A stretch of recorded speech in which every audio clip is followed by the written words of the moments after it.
Disclaimer. The views and opinions expressed in podcast episode are solely those of the speaker. Neither the Indian Chronicles nor the podcast host takes any responsibility. কথা বলার আরো একটা পর্বে আপনাদের স্বাগত। আমরা আজকে যে বিষয়টা নিয়ে কথা বলবো সেটা হচ্ছে আইন। কথায় এটাকে বলে বাঙালিকে হাইকোর্ট দেখাতে দিই। আজকে আমার সঙ্গে হাইকোর্টের আইনজীবী অনির্বাণ বন্দ্যোপাধ্যায়, যথেষ্ট পরিচিত মুখ, টেলিভিশনে প্রচুর ডিবেট শো থেকে শুরু করে কলকাতা শহরের অন্যতম একজন বড় আইনজীবী। আজকে তার সঙ্গে কথা বলার এই সাধারণ পর্বে আমরা জানবো সাধারণ মানুষের যে আইন সংক্রান্ত বিষয় বা বর্তমানে যেগুলো আমাদের খুব ইম্পর্টেন্ট বলে আমার মনে হয়েছে, বা যখন আমরা বলেছিলাম যে অনির্বাণ দা আমাদের এখানে আসছে, আপনারা যে প্রশ্নগুলো করেছিলেন সেই প্রশ্নগুলোর উত্তর নেওয়ার চেষ্টা করব। অনির্বাণ দা, কথা বলার এই পর্বে তোমায় স্বাগত। আমার জিনিস বলো, আমি বেশ কয়েকদিন আগে ট্রাভেল করছিলাম, কোন জায়গায় ট্রাভেল করছিলাম, তো একটা আমার সামনে একজন ভদ্রলোক বসেছিলেন, ট্রেনে ট্রাভেল করছিলাম, আমার সামনে একজন ভদ্রলোক বসেছিলেন, ভদ্রলোক উকিল বলেই মনে হলো। ওনার ওয়ালপেপারটা আমার চোখে পড়লো ল্যাপটপের স্ক্রিনে, বড় সুন্দর করে লেখা ছিল, সম্ভবত দেখে মনে হলো ওনারই ওটা লয়ের চেম্বারের একটা স্টিকার লাগানো, যে গুগল দেখা জ্ঞান নিয়ে দয়া করে চেম্বারে আসবেন না। আমার জিনিস বলো, এই যে গুগল তো সবই জানে মোটামুটি, তারপরেও তোমাদের উকিলদের কি প্রয়োজন? তোমরা তো না থাকলেই পারো। সেটা যারা গুগল জেনে অনেকে আইন বুঝে গেছি এটা ভেবে অনেক সময় কোর্টে গিয়ে সওয়াল করার চেষ্টা করেছিল, এমনটা না যে হয় না।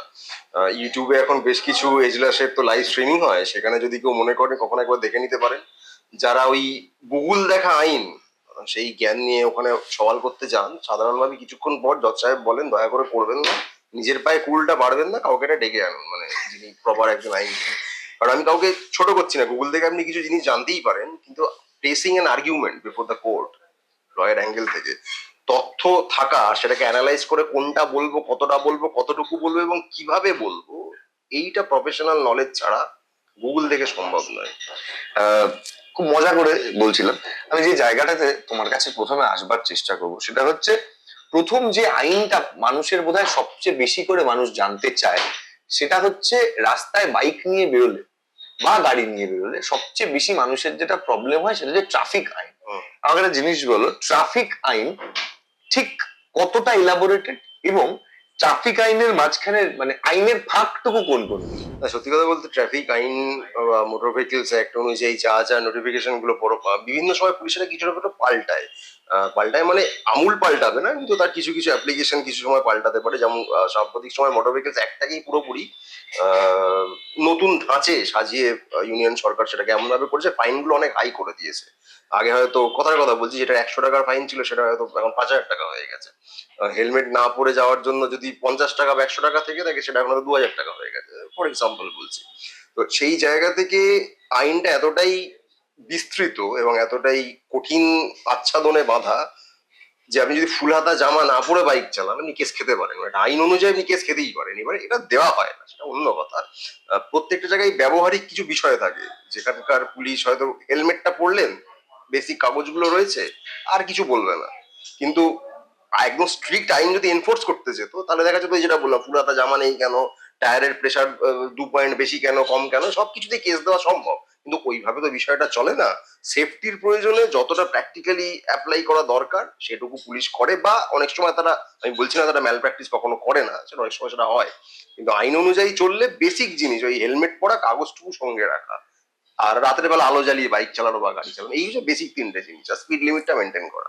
এবার ডাইভার্ট না করলে হচ্ছে না, মানে তোমাকে ডাকার কারণ তো আর স্বাভাবিকভাবেই এই সহজ সহজ বিষয়গুলো নয়, যেই কারণে, প্রধানত যে কারণে তোমায় ডাকা, তুমি মোটামুটি চেষ্টা করছো একজন ভালো রাজনৈতিক বক্তা হয়ে ওঠার। আমি জানি না তুমি আগামী দিনে কোনো রাজনৈতিক দলে জয়েন করবে কিনা, কিন্তু মোটামুটি এটুকু বোঝা যাচ্ছে যে তুমি আর যাই করো, বর্তমানে ভারতবর্ষের কেন্দ্রীয় সরকারের গোষ্ঠী ষষ্ঠী পুজো করবার একটা দায়িত্ব কেউ না দিয়ে থাকলেও নিজে নিয়েছো, যতদূর আমি বুঝতে পারছি। আমি তোমাকে একটা খুব রিসেন্ট জায়গা নিয়ে একটা জিনিস জিজ্ঞেস করি। তুমি সবচেয়ে বেশি বোধহয় লাস্ট 1 সপ্তাহে যে বিষয়টা নিয়ে বলেছো সেটা হচ্ছে, তুমি পেহেলগাঁও নিয়ে বারংবার বারংবার কেন্দ্রীয় সরকারকে কখনো ছোট করছো, কখনো হেয় করছো, বা কোথাও একটা গিয়ে মনে হচ্ছে তুমি সেনাদের অংশটাকে বাদ দিলে তুমি মোটেই মানতে নারাজ নও, যে মানে মোটেই মানতে রাজি নও যে এটা একটা ভালো কিছু হয়েছে বা হয়। তোমার এক্স্যাক্টলি প্রবলেমটা কি সমাজ, মানে এই আমাদের এত সুন্দর একটা কনস্টিটিউশন ওয়াইজ ভারতের কেন্দ্রীয় সরকার এত সুন্দর একটা দেশ চালাচ্ছে, দেশের মানুষ প্রত্যেকদিন চিকেন মাটন খাচ্ছে, তারপরে তোমার প্রবলেমটা কি হচ্ছে? মানে চিকেন মাটন খেলে তাদের তো আর রেয়াত করছে না, যেখানে তাদের ক্ষমতা আছে। যদি চিকেন মাটন খেয়ে লোকে ভালো থাকতো তাহলে কিছু বলার থাকতো না, কিন্তু যারা যেখানে খাচ্ছে বা খেতে চাইছে সেখানে তাদেরকেই পারলে কিও বানিয়ে দিচ্ছে, যেখানে তাদের ক্ষমতা আছে। হোপফুলি এখনো বাংলায় সেই ক্ষমতাটা হয়নি, কোনোদিন আগামীতে যেন না হয় আমরা সেটাই চাইবো। কিন্তু যেখানে তাদের ক্ষমতা আছে, কে মাংস খাচ্ছে, কি মাংস, সেসব হয়ে গেছে আর কি, মানে সেসব এপিসোড চলে গেছে। মাংস আছে কি না স্রেফ এইটুকু সন্দেহ থাকতেও হবে না। কিছুদিন আগে আমরা দেখেছি হরিয়ানাতে আমাদের বাঙালি ভাই সাবির মল্লিককে পিটিয়ে মেরে দিয়েছে। সে তো সাবির মুসলমান ছিল, ভারতবর্ষে তো মুসলমানদের জায়গা নেই। সেই এবার এটা তো এবার কনস্টিটিউশন সত্যে পরিণত করে ফেলেছি আমরা। এবার দেখো, মানে ওই কুসুম নিয়ে তো সাম্প্রতিক সময় প্রচুর কথা আমরা শুনলাম, কিন্তু বাস্তবে হচ্ছে 5টা এফআইআর এর গুঁতোয় একটা কুসুম কিন্তু আবার 2টো কুসুম হয়ে গেছে। অর্থাৎ কোথাও গিয়ে সংবিধানকে এমনি just উড়িয়ে দিলাম, এটা বলা এক জিনিস, কিন্তু এই সংবিধান অনুযায়ী কোথাও 5টা এফআইআর হলে আবার ওই সংবিধানেরই স্মরণ নিতে হচ্ছে। যার ফলে যারা একটা সময় মনে করছে সংবিধান আমার দরকার নেই, উড়িয়ে দাও, গুঁতোটা খেলে তার ওটাই দরকার পড়ছে। সুতরাং এই প্রয়োজনীয়তাটা সবার আছে, সেটা চিকেন মাটন থেকে কুসুম যাই হোক না কেন। বর্তমানে যে সরকার, যারা ইউনিয়ন সরকার চালাচ্ছে, দিল্লি থেকে চালাচ্ছে, তারা বাস্তবে সংবিধানটা মানে না। এবার তুমি বলতে পারো যে কেন বলছি, 1947-এ যখন ভারতবর্ষ স্বাধীন হচ্ছে, তারপরে যখন সংবিধান তৈরি হচ্ছে, তার প্রণয়ন হওয়ার যে প্রক্রিয়ার মধ্যে যখন ভারতবর্ষ রয়েছে বা কমিটি ইত্যাদি তারা কাজ করছেন, তখন বিজেপির যারা বেসিক্যালি আসল যে সংগঠন আরএসএস, তারা সরাসরি বিরোধিতা করেছিল। তারা আমাদের তিরঙ্গা পতাকার বিরোধিতা করেছিল। তারা দীর্ঘ সময় মিড 2000s অব্দি তারা তাদের সদর দপ্তরে তিরঙ্গা উত্তোলন করেনি, এবং সংবিধানের সরাসরি তারা বিরোধিতা করে। তারা বলেছিল যেখানে মনুস্মৃতির কোনো ছোঁয়া নেই, সেই সংবিধান আমরা কেন গ্রহণ করতে যাবো। মনুস্মৃতি এই বিষয়টাকে যদি একটু সহজ করে বলো, তাহলে মানে আমি বলতে চাইছি, মানে তোমার বলার বক্তব্য হচ্ছে যেটা কোনো সুস্থ মানুষের পক্ষেই মেনে নেওয়া সম্ভব নয়, সেটা হচ্ছে গোয়ালিকার যে গোলওয়ালকার, হ্যাঁ, গোলওয়ালকার যে পদ্ধতিগুলো মানুষকে ব্যবহার করবার জন্য, মানে ওনার যে স্ট্রাকচারটা ছিল আর কি, তো সেইটাতে নিশ্চিত করে প্রত্যেক শুভবুদ্ধি সম্পন্ন নাগরিকেরই সমস্যা থাকা উচিত, যাদের নেই তাদের ব্যাপার। তো আমার বক্তব্যটা হচ্ছে এই, ধরো আজকের যে সাধারণ মানুষটা বাসের ট্রামে চড়ছে, আমাদের এই এপিসোডটায় আমরা যেটা চেষ্টা করি সাধারণ মানুষের কথা বলার চেষ্টা করি। ধরো আমরা এখন যেখানে বসে আছি, এই ক্যাফেটাতে প্রচুর মানুষ আছেন যারা কর্মচারী, যারা প্রতিনিয়ত অনেক দূর থেকে ট্রাভেল করে আসছেন। সেই মানুষটা সারাদিন 8 ঘন্টা পরিশ্রম করবে, করে বাড়ির জন্য রুজি রোজগার করবে, নাকি বই খাতা খুলে গোয়ালেকার পড়বে, মনুস্মৃতি পড়বে? তাদের কাছে এগুলো কি ম্যাটার করবে? করবে না তো, যতক্ষণ না বিষয়টাকে সহজ করে তাদেরকে বুঝিয়ে দেওয়া হবে। মানে এই মুহূর্তে করছে না, কারণ এখানে বিজেপি বা আরএসএস এর ক্ষমতাটা সেই জায়গায় পৌঁছয়নি। পৌঁছলে কি হতে পারে একটা উদাহরণ বলি, এই ক্যাফেটা নিয়ে ধরা যাক।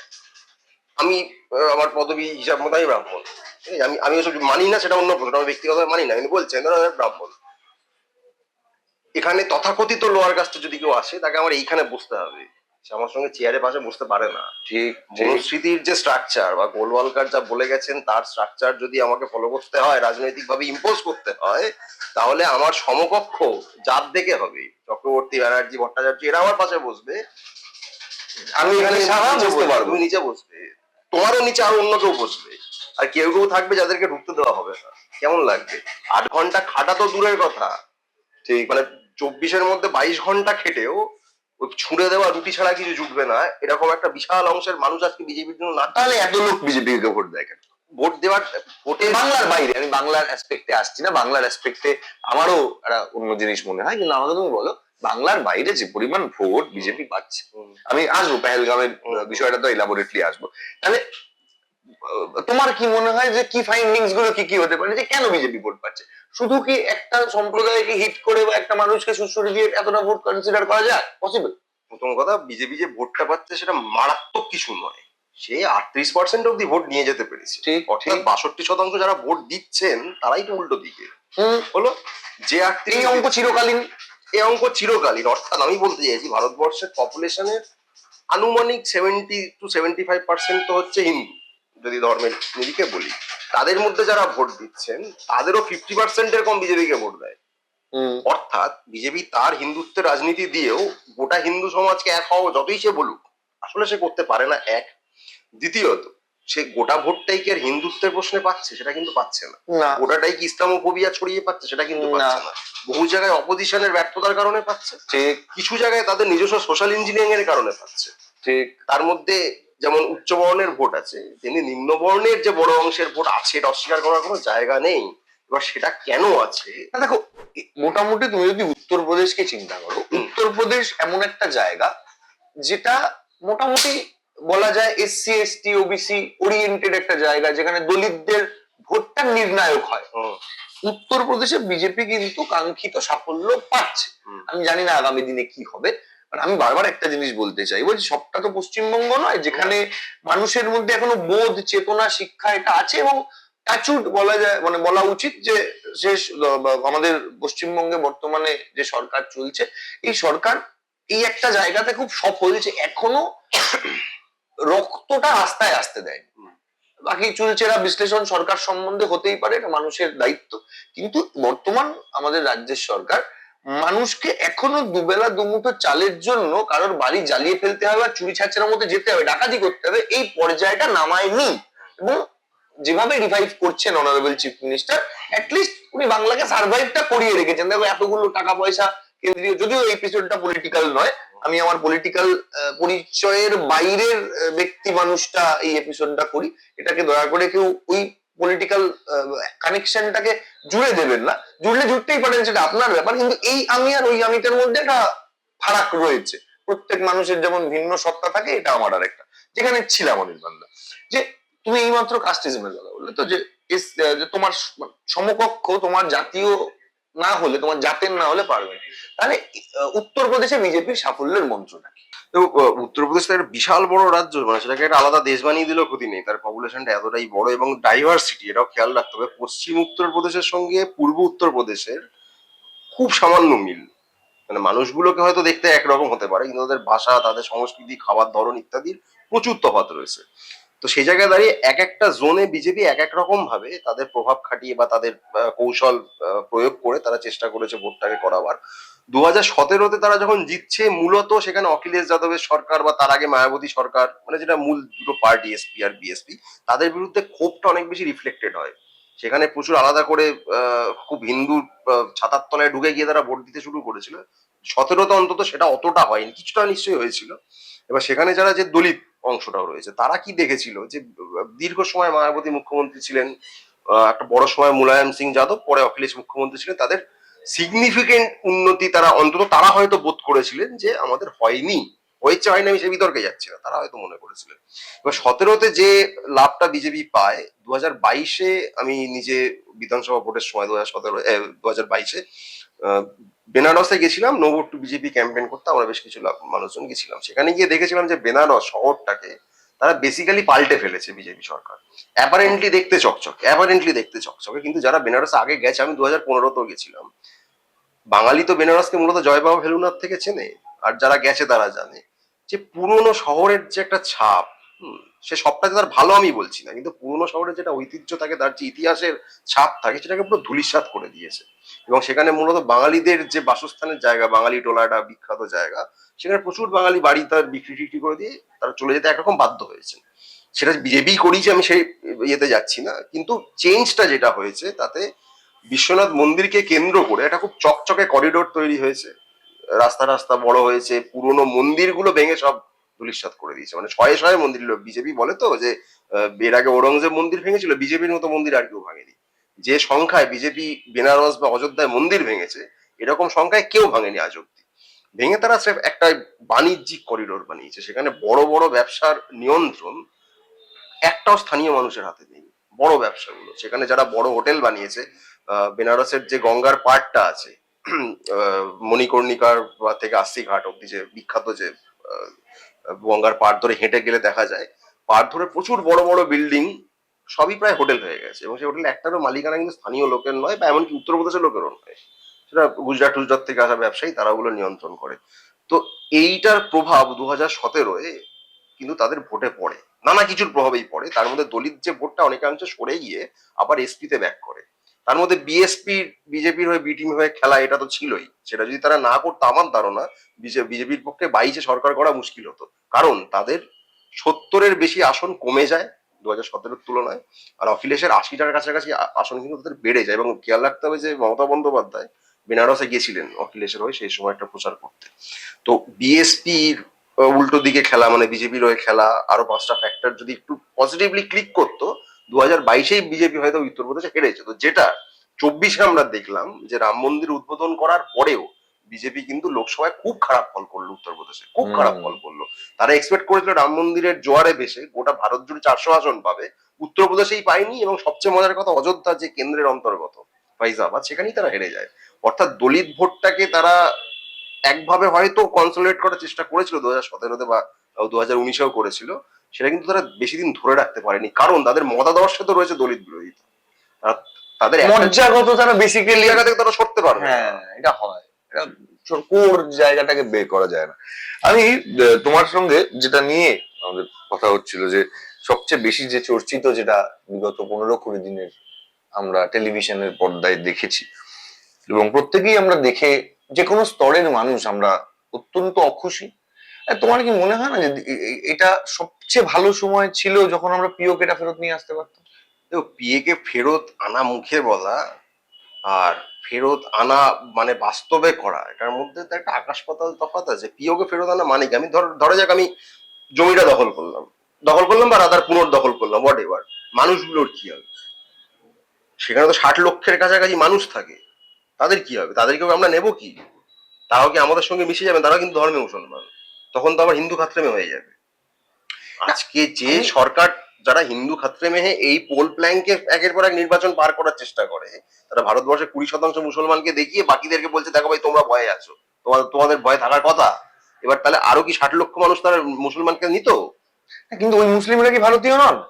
পিওকের মুসলিমরা ভারতীয় কি ভারতীয় না সেটা তারা বুঝবে না। আমার পয়েন্টটা সেটা না, আমার পয়েন্ট হচ্ছে পিওকেটা দখলে নেওয়ারটা প্রশ্ন নাকি সন্ত্রাসবাদের যে আঁতুর ঘর সেইটাকে ভাঙাটা প্রশ্ন।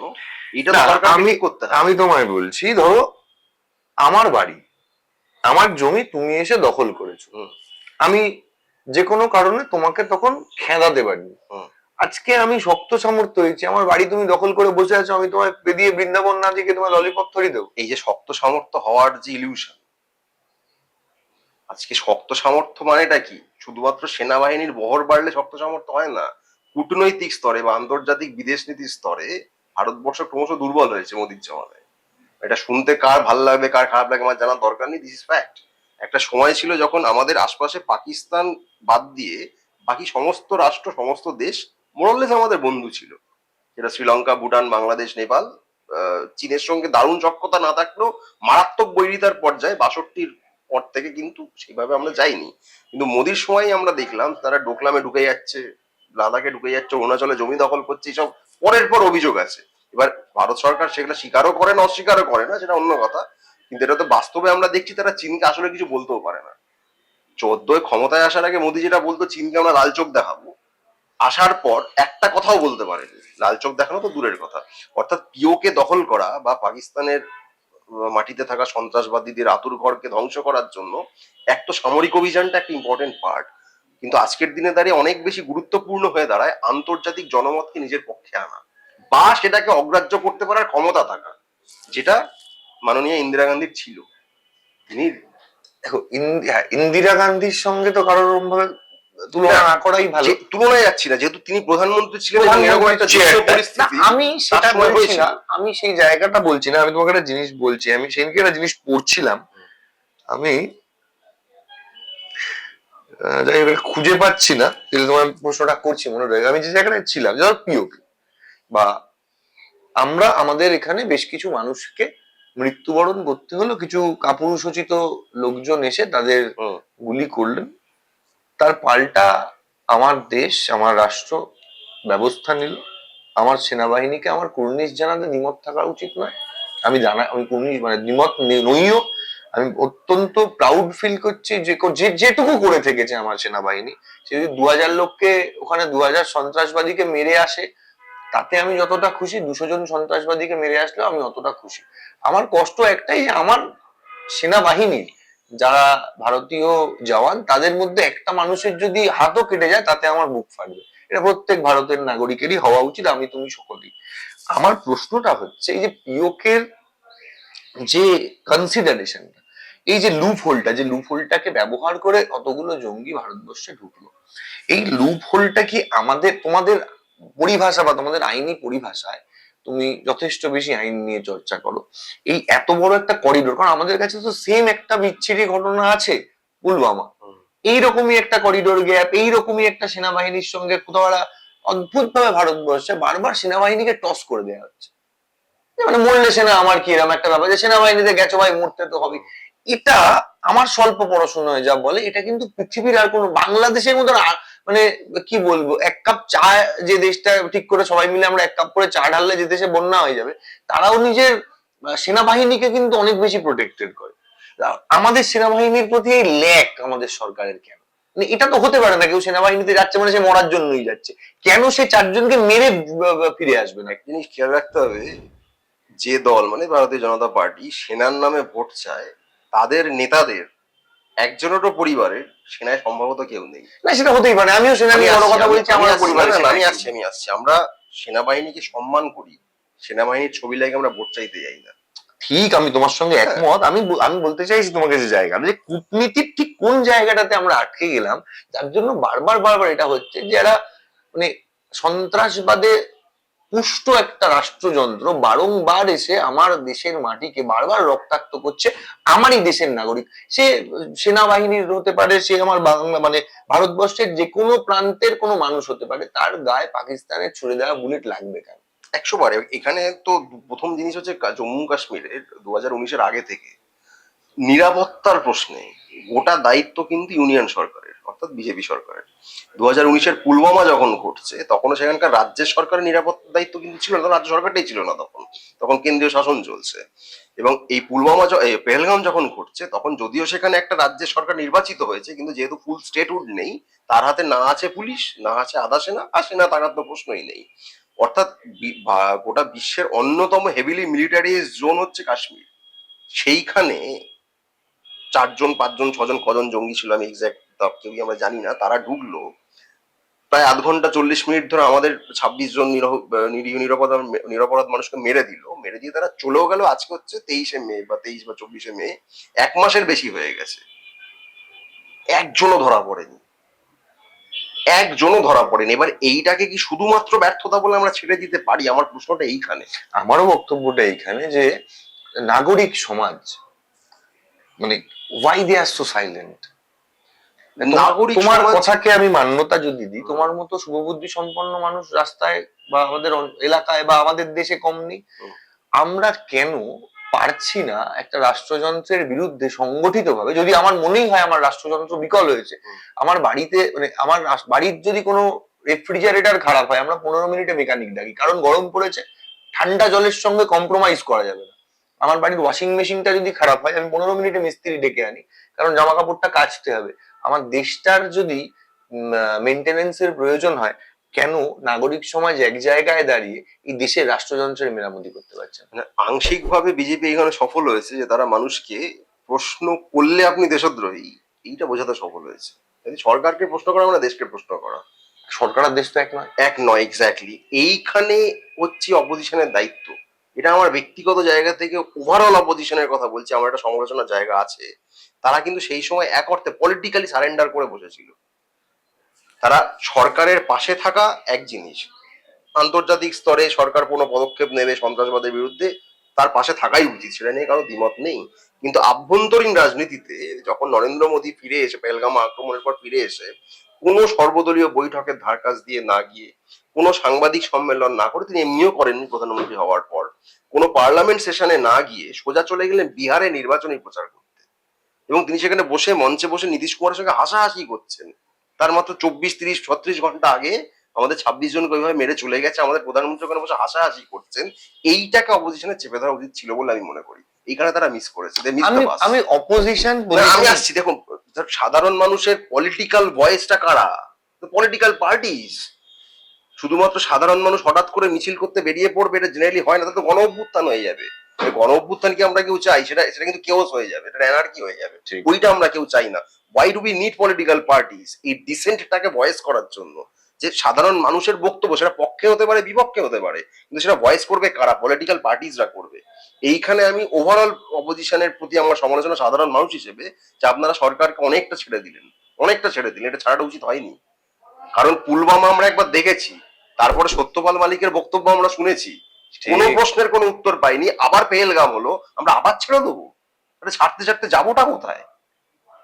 মানে বিজেপি কিন্তু ছাড়ছে না, খেয়াল রাখতে হবে। মানে আমরা বিজেপিকে স্পেস ছেড়ে দিয়েছি, বিজেপি কিন্তু ছাড়েনি, তারা কিন্তু সব দেশদ্রোহী ঠাউরাচ্ছে। এবার কাদের ঠাউরাচ্ছে? যারাই উল্টো দিকে কথা বলছে তাদের কি ঠাউরাচ্ছে। এইটা অ্যালাউ করা যেতে, এটা সম্ভব নয়। মানুষ সেই কারণে হয়তো কিছুটা ভয় পেয়ে যান, বা কিছুটা তারা একটু কনফিউজড হচ্ছেন যে প্রশ্ন করলেই বোধহয় সেটা আমার খুব অন্যায় হবে। না, প্রশ্ন করাটা অন্যায় নয়, 100 বার করতে হবে। বিক্রম মিস্ত্রিকে যেভাবে আক্রমণ করা হলো, মানে আর যে কোনো দেশ হলে প্রত্যেকটাকে অ্যারেস্ট করতো, কিচ্ছু হয়নি।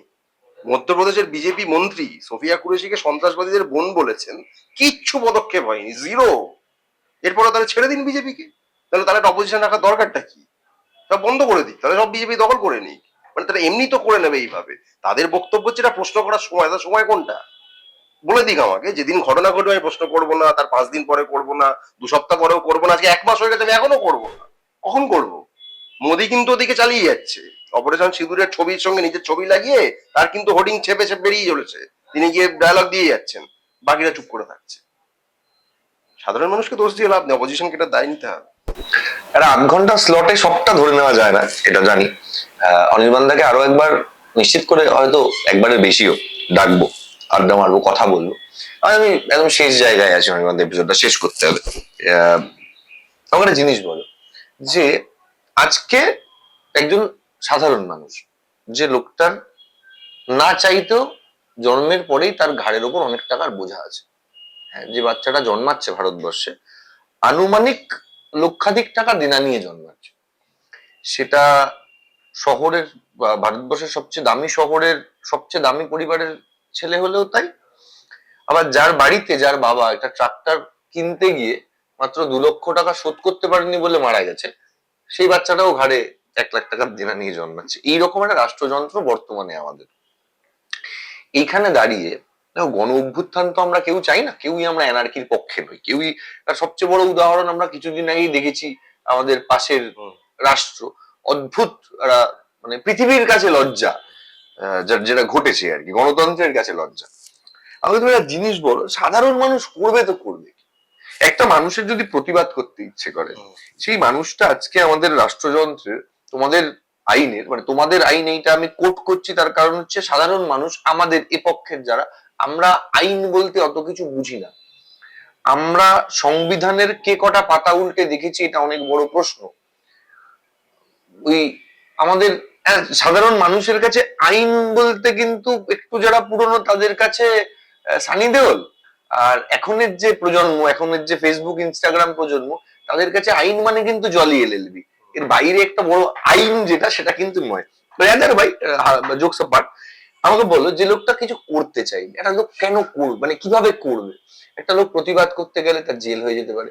সে দেখা যাক এমন কোন কোম্পানিতে কাজ করে, যে কোম্পানির টিকি ধরে বসে আছে ভারতবর্ষের এমন কোন কোম্পানি, সেটা আম্বানির কোম্পানি হতে পারে, আদানির কোম্পানি হতে পারে, যে উপর থেকে কাঠি নাড়লে তার পেটের ভাত বন্ধ হয়ে যাবে। এই সময় দাঁড়িয়ে তুমি কি বিশ্বাস করো যে পরিবর্তন হওয়া দরকার? এটা তো বুঝতে পারছি, তুমিও পারছো, আমিও পারছি। পরিবর্তন করে দেখানো কতটা কঠিন? কঠিন সহজটা বিষয় না, এটা প্রয়োজনীয়তা। এবং প্রয়োজনীয়তা যখন হয়, তখন মানুষ কিন্তু মুসলিনিকেও ঝুলিয়ে দিয়েছিল উল্টো করে। আমি বলছি না কাউকে উল্টো করে ঝুলানোর কথা। মুসলিনের ইতিহাস আজকের প্রজন্মে তো কটা বাচ্চা জানে? না, এর বাচ্চার জানা, বাচ্চার বাবারাও যারা মুসলিনি পড়ে হয়েছে, অফিসে বসের গুতোয় মুসলিনি তো তার মনে থাকে না। এইটা হচ্ছে মজার বিষয়, যখন মুসলিনিকে যারা উল্টো করে ঝোলাচ্ছিল, তাদেরও কিন্তু এরকমই কাজ করে খেতে হতো। সাধারণ লোক ছিল তারা, কেউ অসাধারণ সব মানে অন্য গ্রহ থেকে আসা লোক ছিল না। সাধারণ মানুষই প্রয়োজনের খাতিরে তারা অসাধারণ হয়ে ওঠে। আজকে কি করতে হবে বা কি করে তারা করবে, তার সত্যি কথা বলতে একটা ব্ল্যাঙ্কেট উত্তর আমার কাছে নেই, কারণ বিভিন্ন লোকের ব্যাকগ্রাউন্ড আলাদা আলাদা। কিন্তু একটা বেসিক জিনিস বলা যেতে পারে যে সংগঠিত হতে হবে, একা একা কিছু হবে না। আপনি একা যদি মনে করেন আমি দারুণ কিছু করে ফেলবো, অসম্ভব, এটা হওয়া সম্ভব না, এটা হয় না। সমাজ জিনিসটাই হচ্ছে এমন, যেখানে আপনি যুদ্ধবদ্ধ ভাবে, সেটা খারাপ কাজও আপনি যুদ্ধবদ্ধ ভাবে করবেন, ভালো কাজটাও সেভাবেই করতে হবে। এবার এটা প্রত্যেকের ইন্ডিভিজুয়াল চয়েস যে সে সেটা কিভাবে করবে। সেটা কেউ কোনো পলিটিক্যাল পার্টিতে ডাইরেক্ট সে যোগদান করতে পারে, কেউ নিজের মতো করে বানাতে পারে, কেউ কোনো সংগঠন বানাতে পারে, কিন্তু কোথাও না কোথাও তাকে জুথবদ্ধ ভাবে থাকতে হবে। এবং ইম্পর্টেন্ট পার্ট যেটা তুমি বলছো যে তারা আদৌ জানে কিনা, দিস ইজ নো এক্সকিউজ। মানে আমি কিছু জানি না, এটা কোনো এক্সকিউজই নয়, জানতে হবে। সংবিধানের বেসিক কিছু জিনিস, যে অধিকার রাষ্ট্র কোনটা তোমায় দিতে বাধ্য, এইটুকু তো জানো রে ভাই। কারণ এই রাষ্ট্র তোমার শ্রমের কারণে চলে, তোমার করের টাকায় চলে। এটা কেউ মানে আম্বানি আদানির টাকায় কিন্তু চলে না, মানে তারা বরং আমাদের টাকায় চলে। এই সচেতনতা থাকতে হবে। তাদের যে বিজনেসের সাম্রাজ্য আমরা অ্যাপারেন্টলি ভাবি, যারা বোধহয় দারুণ পরিশ্রম করে প্রচন্ড মেধা নিয়ে বোধহয় বিশাল কিছু করেনি, তারা টাকাটা ঝেড়েছে। সোজা কথা সোজা ভাবে বলতে হবে, ব্যাংকে আমাদের যে টাকা সেগুলো তারা ঝেড়েছে, ফেরত দেয় না তো। বেশিরভাগই তো ফেরত দেয় না। যেটা আমার টাকা সেটা হতে পারে আমার হয়তো 10 টাকা, তোমার 10 টাকা, এরকম করে করেই তো কোটি লক্ষ কোটি টাকা হচ্ছে। বিগত কিছু বছরে 16 লক্ষ কোটি টাকার বেশি ব্যাংক থেকে নিয়ে হাওয়া হয়ে গেছে। কার টাকা? কোত্থেকে এসেছিল? এই যে ধার দেনার প্রসঙ্গটা আসছে কেন? এই কারণে আসছে, মোদি নিজে তো বলেছিল যে লক্ষ লক্ষ কোটি টাকা বাইরে কালো টাকা আমি সব ফিরিয়ে আনবো, একটা নয়া পয়সা ফিরিয়ে আনেনি। তো এই জায়গাটা মানুষ যদি বলে যে আমি কিছু ভাই জানি না, আমি কি করবো, তাহলে মরো, এইভাবেই থাকো। এইটা হয় না, তোমাকে জানতে হবে, নিজের প্রয়োজনে জানতে হবে, আর কিছু না সন্তানের প্রয়োজনে জানতে হবে, নেক্সট জেনারেশনের প্রয়োজনে জানতে হবে। আমি যদিও বা একটা সার্টেন আপেটাকে যদি কাটিয়েও দিই, আমি কি চাইবো আমার মেয়েটা আমার ছেলেটা আপেটাকে থাকুক? যদি না চাই, তাহলে আমাকে ওই এক্সট্রা পরিশ্রমটুকু করতে হবে। শেষ কথাটা একটু ভারী হলো, যে আমি না খেয়ে থাকতে পারি, আমার সন্তান যেন না খেয়ে না থাকে। তাই কোথাও একটা গিয়ে বোধহয় গণতন্ত্রকে প্রশ্ন করতে হয়, প্রশ্ন করা উচিত। এবং যে অস্থির সময় আমরা কাটাচ্ছি, সময়টা মোটেই স্থির নয়। প্রথম আপনারা হয়তো কথা বলার এপিসোডে একটা এত ভারী এপিসোড আমরা করলাম। নিশ্চিত করে বিভিন্ন ধরনের এপিসোড থাকবে, কিন্তু এই this was need of the hour, জানেন তো। এই এপিসোডটা না করলে হয়তো অনেক প্রশ্নের উত্তর দিতে পারতাম না, হয়তো নিজেকেও অনেক প্রশ্ন করতে হতো। সবচেয়ে বেশি যে প্রচুর মানুষ, অগুন্তি মানুষ যারা আমাদেরকে নিজেদের জীবনের কথা বলেন মেসেঞ্জারে, ইনবক্সে, তাদের প্রশ্নগুলোর উত্তর দেয়া হতো না। যদি মনে হয় প্রতিবাদ করতে হয়, প্রতিবাদ করুন। আইন, সংবিধান বিশেষ করে আপনার সঙ্গে আছে। আমরা কথা বলার আজকের এপিসোড এখানে শেষ করছি। আমি জানি এই এপিসোডটা শেষ বলা যায় না, আমরা বরঞ্চ আরো ঘুরিয়ে কায়দা করে বলি একটা পজ নিলাম। আমরা আবার একটা এপিসোড করব অনির্বাণদার সঙ্গে বা আরো অনেক মানুষের সঙ্গে, সময়ের নিরিখে, সময়ের প্রয়োজনে। ততক্ষণ পর্যন্ত সঙ্গে থাকুন। শুভরাত্রি।